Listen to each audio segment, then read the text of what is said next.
Kokomentuhan lang po natin itong nangyari nga sa budget hearing, no? Alam naman natin mga kaibigan na nagkaroon po ng commotion, ng medyo nagkagulo po itong sa loob po ng hearing ng budget, no? Tungkol po sa 2025 budget ng Office of the Vice President. Meron pong tatlo na kongresista ang nag-motion na dapat daw i-preserve yung old tradition ng Congress na yung magkaroon ng parliamentary courtesy sa Office of the President at kasama na rin po yung Office of the Vice President na para po hindi na masyadong busisiin yung budget ng Office of the Vice President. And mga kaibigan, sa ginawang motion na ito ni Congressman Marcoleta, yun, sinuspinde panandalian ni Representative Kimbo yung hearing, no? At yun, nag-usap-usap sila. Sabi ko nga kanina, nagkaroon ng commotion, ng medyo kaguluhan, no? Nagkasagutan, nagkapalitan mga kaibigan ng mga salita, no? And then, yun nga, sa napag-alaman ko mga kaibigan, tatlo doon sa mga kongresista na yan ang gusto na magkaroon ng courtesy, parliamentary courtesy sa Office of the Vice President, no, na ihinto na, tama na yung deliberation at ibigay na lang yung kung ano yung hinihingi ng Office of the Vice President.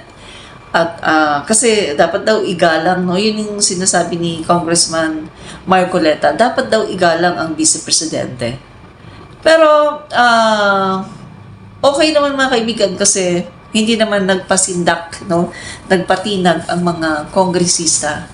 45 sa mga kongresista ang tumutol dito sa motion na ito ni Rodante Marcoleta, no? So dito kitang-kita na natin kung sino ang talagang para sa kabila, no?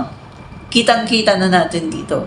At nakakalungkot isipin dahil mga kaibigan, isa pa naman itong si Congressman Marcoleta sa talagang hinahangaan kong kongresista noon.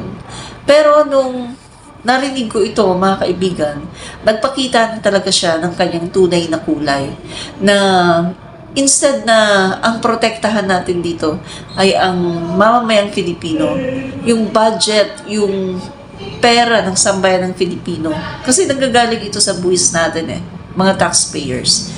Instead na proteksyonan niya yung ating buwis na binabayad natin, ay mas gusto pa niyang proteksyonan ang Office of the Vice President dahil lang sa ito ay si Sara Duterte. Mga kaibigan, naniniwala ako na kung hindi po ito si Sara Duterte, hindi naman ganito yung gagawin niya.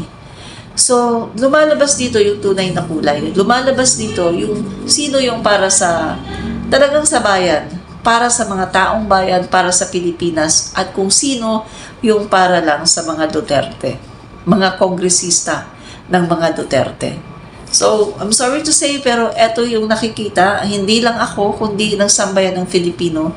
Kasi mga kaibigan, no, unang-una sa lahat, bakit mo pagbibigyan na ibigay ang budget sa Office of the Vice President ngayong nakita ng sambayan ng Filipino kung ano ang pagkakamali, kung ano yung mga disallowances na sinasabi ng COA, kung ano yung mga nasayang, no, na pondo para diyan sa nutrition project o nutrition program ng DepEd.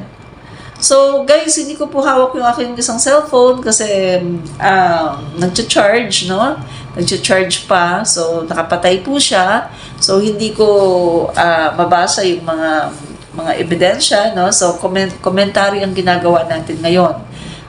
Nakarating na po kasi kami dito sa lugar na kung saan mag-i-stay kami para po bukas sa anniversary po ni Apo Lakay. 107th anniversary or birthday po mga kaibigan. 107 na po si Apo Lakay, no? So mga kaibigan, tuloy po natin na. So hindi ako makakapagpakita sa inyo ng mga figures. No? Ito ay, ang sasabihin ko ngayon ay ayon lang sa aking nare-recall. No? So, ayan nga mga kaibigan, isa pa hindi naman po ang House of the Representative ang nagsasabi nito. Ang nagsasabi po dito ay ang COA. The flag po ng COA ang Office of the Vice President. At dahil sa nakita nga po ito, no, may dokumento po, nakita po ng House of the Representatives, mga kaibigan, hindi naman po pwedeng magbingi-bingihan, hindi naman po pwedeng walang gawin lang ang House of the Representative, lalong-lalo na at ito po ang House of the People. Dito po, ang House of the Representative, ito po ang may tinatawag na power of the purse, no? Na ibig po sabihin, sila po ang may duty para i-scrutinize yung mga budget na dapat na ibigay sa isang ahensya. So sabi ko nga po kanina, paano mo ibibigay ang budget na hinihingi ng Vice Presidente gayong nakita mo na inilabas po ng COA na ganito yung mga nangyari. Biruin mo sa isang example, mga kaibigan, napakalaking pagkukulang dito sa nutrition program ng Vice Presidente. 5 point something billion ang nasayang dito sa nutrition program na to. Tapos yung mga i-deliver ng mga Nutriban, mga inaamag, may mga peste, and then yung mga milk na mga nawawala, etc. etc. Tapos yung mga meron pang notice of disallowances na as I recall, sinabi ng COA na dapat na ibalik yung a certain amount at hindi po ito basta-bastang amount lang. Hindi po ito piso, hindi po ito thousands. Involved dito ang limpak-limpak na pera ng taong bayan. So paano mo ibibigay ng ganun-ganun na lang na itong Office of the Vice President ay ibigay mo lang basta yung hinihingi nila? Kaya mga kaibigan, etong sinasabi ni Marcoleta, dapat igalang ang Vice Presidente. Ginagawa naman yan noon. Ginawa na natin yan noong 2023, nung budget hearing ng 2024. Bakit ngayon? Bakit iniiba natin? Eto masasabi ko mga kaibigan, noong mga panahon na yun, wala pang inilalabas yung COA. Diba? Siyempre, kabago-bago niya sa pagkakaupo as Vice President of the Philippines at DepEd Secretary. So, wala pang inilalabas yung COA. Wala pa pong na-audit. Pero ngayon po, mga kaibigan, no? Nag-start po yan nung nagkaroon ng budget hearing nga po, no? Sa House of the Representatives na nalaman na yung 125 million ay ginastos lang ng 11 days. At napag-alaman na yung paggastos, no, ng 125 million ay hindi po na ayon sa batas. Illegal po, mga kababayan, illegal dahil hindi naman yon yung item na dapat pagkakagastusan ng confidential funds. Pero doon ginastos. Katulad na lang po ng mga programang libreng sakay. Hindi naman dapat yan, di ba? Tree planting. So, anong kinalaman yan sa seguridad ng bansa? Isa pa mga kaibigan, no? Nung nakita nga yun, nag-start na po doon na talagang binubusisi na talaga ang budget ng Office of the Vice President. Kaya wala po tayong makita dito na pagpupolitika. Na katulad ng sinasabi ng Vice Presidente na siya ay pinupolitika, na siya ay inaatake. Wala tayong makitang ganun na klaseng pag-atake. Kasi andito po lumalabas yung mga facts, lumalabas yung mga figures, lumalabas yung mga kababalaghan, mga kaibigan, tungkol sa paggasta ng pondo ng Office of the Vice President at ng DepEd. So, kung ikaw isang matinong mambabatas, bakit hayaan mo na lang na gano'n na lang? So, ibig sabihin, mga kababayan, kung hahayaan na lang nangahayaan ito, masasanay ang Vice President of the Philippines na wala siyang accountability. Masasanay siya na para siyang isang batang spoiled brat. Bigyan mo ako ng ganito halaga, tapos huwag kang magka-question, huwag kang magtatanong kung saan ko nilagay yan. Diba? So, ano na mangyari na lang sa ating Pilipinas, sa ating mahal na bansa, kung ang mga matataas na leader ng ating bansa ay ganito? So, wala pong kumbaga, wala pong, hindi po siya magiging role model na magiging good role model para sa mga politiko sa mas nakakababa sa kanya. So, ang tendency, gagayahin siya, bakit ang vice presidente ganito? O gumastos ng ganyan pagkatapos wala namang accountability, hindi naman tinatanong ng bayan, hindi naman tinatanong ng mga kongresista, wala namang nangingialam. So, magiging norms na ito mga kaibigan, magiging normal na ito sa paningin ng sambayan ng Filipino. Magiging normal na ito para sa mga tao sa gobyerno. At hindi maganda yan mga kaibigan. Alam naman natin na ever since talagang meron ng katiwalian sa gobyerno sa panahon pa, noon pa lang sa panahon ng unang presidente ng Pilipinas, si Aguinaldo. Hanggang ngayon mga kaibigan, meron yan, naniniwala ako na meron yan. Pero ang kagandahan lang ngayon sa panahon ni PBBM, dahil nakikita ka agad. Kasi po, ito po ang misyon at ito po ang gusto ng ating Pangulo na sa bagong Pilipinas, bawal na yung mga waldas, sa bagong Pilipinas, bawal na yung mga korap, at sa bagong Pilipinas, bawal na yung mga naghahari-harian, bawal na yung mga walang accountability, bawal na yung kung ano yung gusto mo, yun lang, bawal na yan, no? Kaya nakikita nyo, napapansin nyo mga kababayan, sa panahon ngayon ng ating presidente, ang daming mga nasususpinde, mayor, governor. Kita nyo, napapansin nyo ba? O ako lang nakakapansin na marami ngayong mga nasususpinde, marami ngayong nafa-flag, maraming nakikita ngayon ang COA. At mga kaibigan sa totoo lang sa panahon ni Duterte, hindi ko maramdaman yung COA. Pero ngayon sa panahon ng ating Pangulo Bongbong Marcos, ramdam na ramdam ng taong bayan ang presence ng COA. Hindi rin naman natin masisisi ang COA sa panahon ni Duterte dahil nag-a-attempt naman sila Pero andoon yung sige, mag-kidnap tayo ng COA, i-torture natin. Ikaw COA ka, siyempre matatakot ka nga naman kasi meron kang pamilya. Meron kang pinoproteksyonan din ng mga pamilya mo na malalagay sa alanganin ng kanilang buhay, di ba? Kaya kung mapapansin niyo mga kaibigan, hindi po natin ramdam yung COA sa panahon po ni Duterte. Pero ngayon sa panahon ni PBBM, talagang sobrang ramdam na naramdam natin ang COA. So, eto pa mga kaibigan mabalik tayo kay Sara Duterte. Ang nakakatawa nito mga kaibigan, palagi siyang nagpapa-interview, palagi siyang may paratang sa Marcos administration.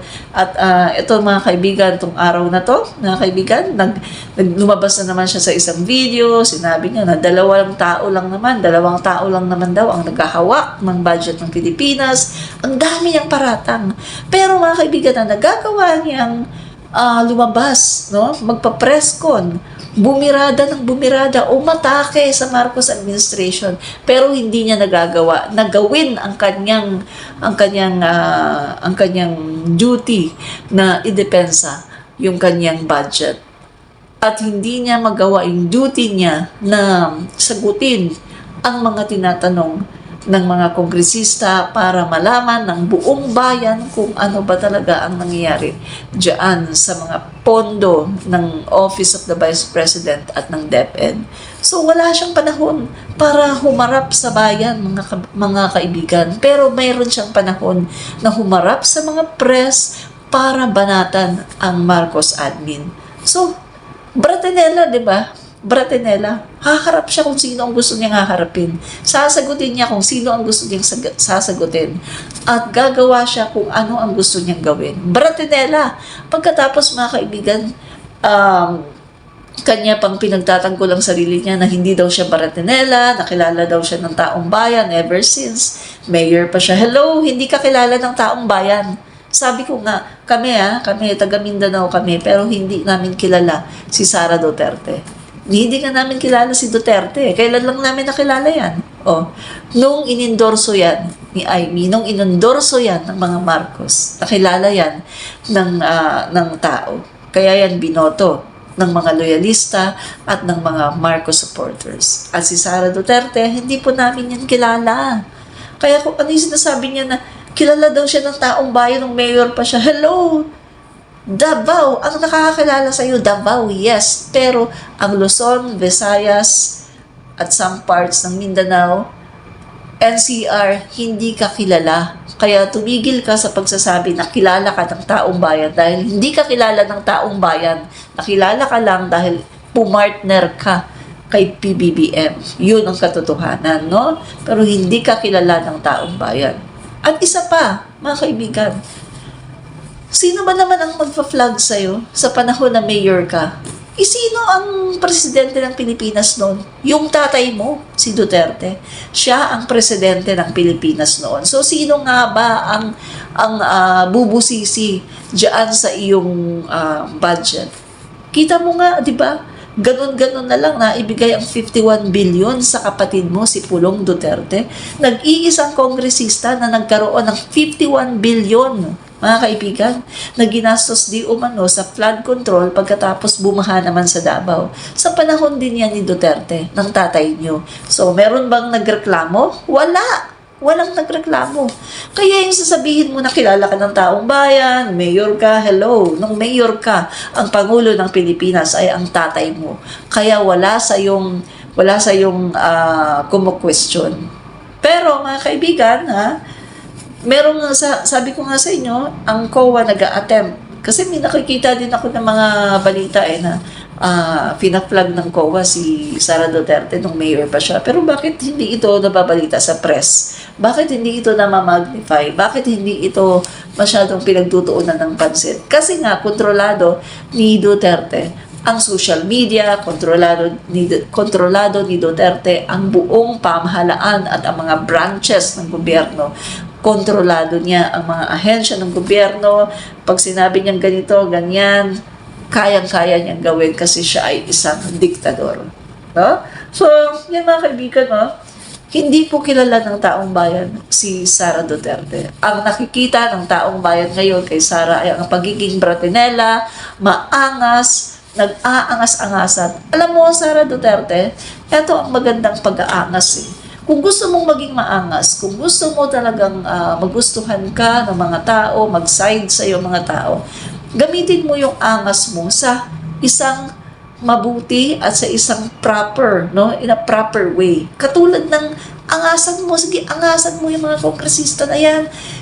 Sagutin mo lahat ng kanilang katanungan ng bonggang-bongga at ilampaso mo sila para mapahiya sila. Sagutin mo ng, kumbaga, idepensa mo ang sarili mo ng maayos, ng bonggang-bongga na mapapahiya sila. Ganon ang isang tunay na angas, no? Gamitin mo yung kaangasan mo sa tama. Hindi yung ginagamit mo yung kaangasan mo para bastusin ang ating mga kongresista, bastusin ang taong bayan. Kasi yung ginawa mo na pagsasabi, I forgo the opportunity to defend the OBP 2025 budget, etc., etc. Yung sinasabi mo na yan, replika yan ng pagiging mayabang, pagiging arrogante mo, na ayaw mo na tanungin ka, ayaw mo questionin ka kung saan mo dinadala ang budget na binibigay sa'yo. Diba? Kaya, ito masasabi ko gamitin mo yung pagiging maangas mo sa tama. Gamitin mo yung pagiging mayabang mo sa tama, at gamitin mo yung pagtatali-talinuhan mo sa tama kasi nagmumukha ka ng bugok. Sa totoo lang. Kita mo, tinatanong ka, ang daming tanong na talaga namang valid na mga questions. Sinagot mo ng, I forgo the opportunity for ganyan, 37 times. Binilang ko yun, 37 times. And then yung isa naman, yung for the issue of confidential funds, etc., etc., 15 times. So yan ba? Yan ba maganda ba yung ginagawa mo? Katulad mo lang ang isang bata na 4 years old child na kapag tinatanong, wala pang laman ng utak, iisa lang ang script. Yun lang ng yun. Di ba mga bata? Sabihin natin, 1 taon na bata. Sino yung love mo? Mama. Sino yung